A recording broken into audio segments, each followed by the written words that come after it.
Magandang araw mga kaibigan. Bigyan natin ng reaction, opinion itong article na publish sa Inquirer.net tungkol ito sa mga rumors ng civil military junta at saka reset button plot. Yung bang ang gagawing presidente ay si Mr. Ramon Ang. Nagsalita na po ang AFP tungkol niyan. So ito, title, AFP refutes junta movement within its ranks, rejects reset plot rumors. So, hindi totoo. Yan ang payag. The Armed Forces of the Philippines denied the existence of any movement to establish a military junta within its ranks. Stressing that the institution remains firmly committed to constitutional processes amid recurring speculations. AFP spokesperson Colonel Francel Margaret Padilla said the military leadership has repeatedly made clear that no such effort is taking place among the active duty personnel. Okay, mag-comment lang muna ko ha. May mga nakakausap akong mga kaibigan nasa active. Talagang I can attest, wala. Huwag tayong aasa o yung mga umaasa na ang AFP ngayon has learned its lessons. Yung mga military junta, kudita o whatsoever, kahit itong reset button, yung iupo si Mr. Ramon, that is suntok sa ban. Hindi mangyayari. It's not good for our country.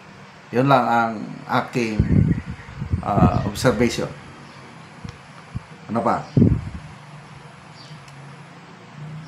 Ito ang pahayag ng spokesperson. Our Armed Forces of the Philippines Chief of Staff has already clarified this multiple times that there is no such thing as a military junta within the Armed Forces of the Philippines. Yan, kanyang pahayag.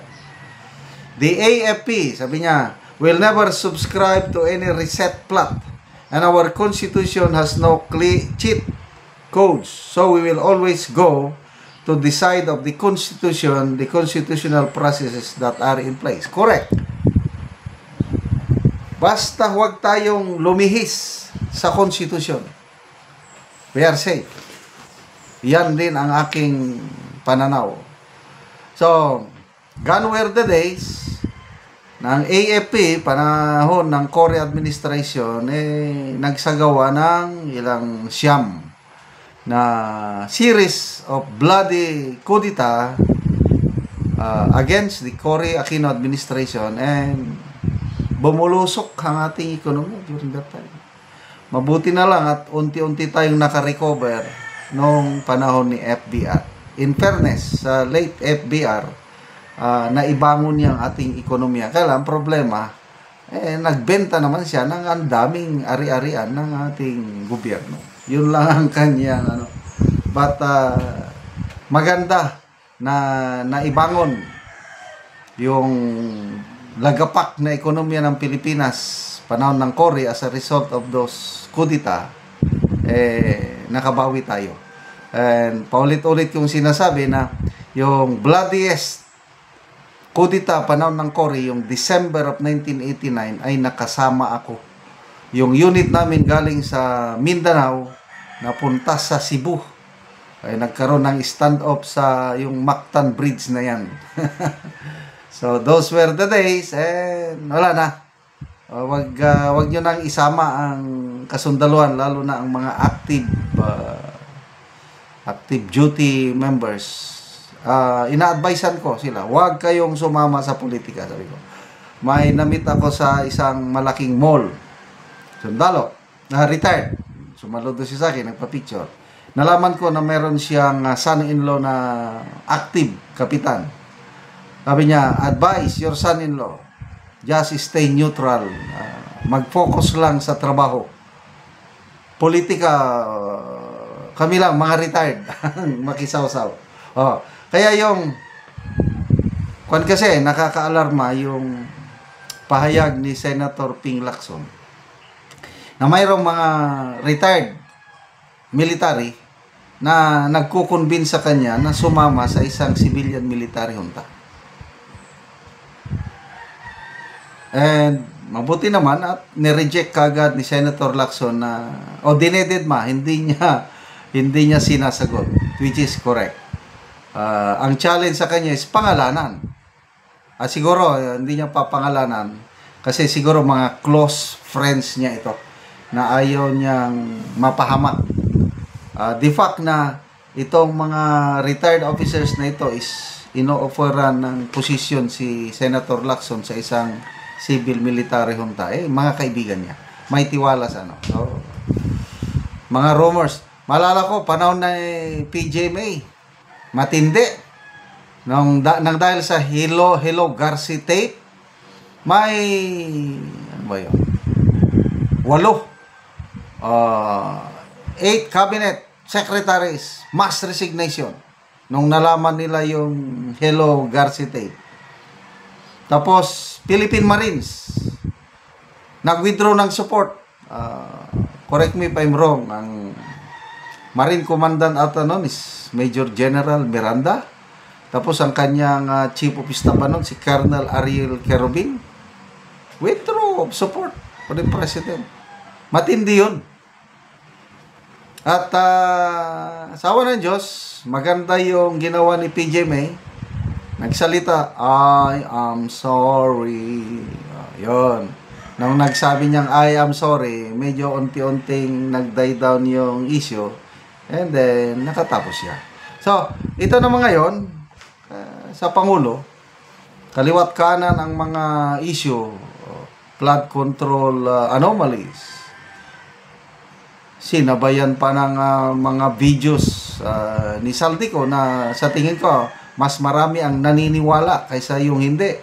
Sa mga binubulgar ni Saldico, sinabayan pa ng pasabog ng kanyang kapatid, ng presidente, gumagamit ng pulburon. So sa result, yun na, bumubulusok ang ekonomiya, peso, everything. So, what will happen? Ako, patapusin na lang ang Pangulo sa kanyang termino. Maghintay na lang tayo hanggang 2028. Total, walang makakatalo kay VP Sara.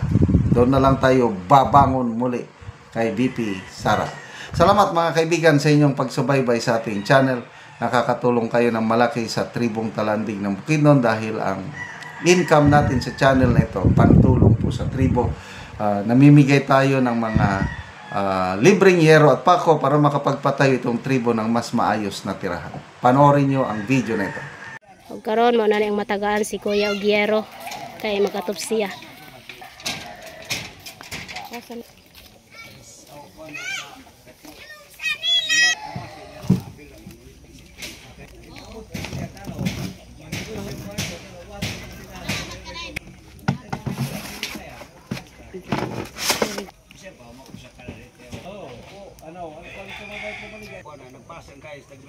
Ako rin sakay ko.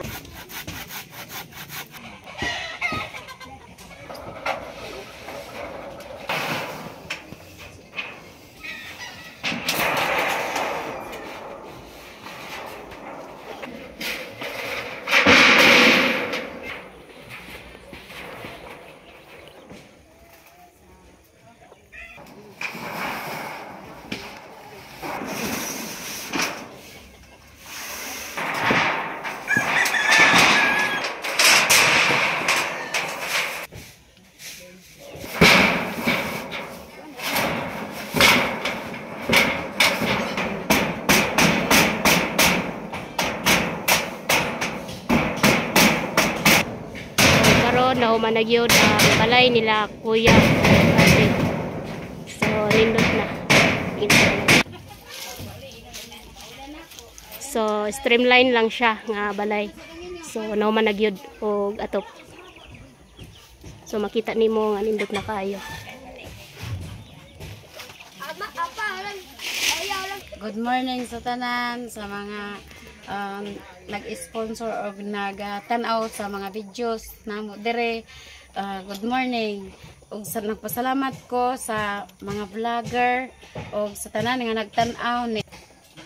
Good morning sa Ginoo nga gitagaan mi niya nga naay ginagamit nga mga tao para sa pagsuporta diri sa mga kahimo kami. Salamat. God bless sa tanan.